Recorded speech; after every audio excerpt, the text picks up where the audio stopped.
الرحمن الرحيم. أنا أحمد سرور، عضو الاتحاد العربي للإعلام السياحي فرع الكويت.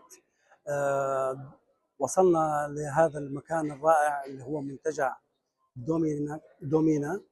وهو بصراحة ليس منتجع، هو عبارة عن مدينة سياحية متكاملة فيها كل ما يمكن يجي بخاطر أي سائح في يعني المكان، يغنيه عن الخروج برا المنتجع بشكل كامل، من اسواق، من مطاعم.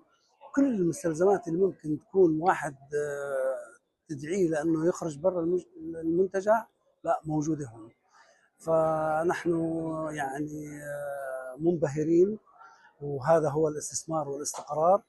ونبارك لمصر ونبارك ل يعني دومينا، وان شاء الله للاعلى على طول.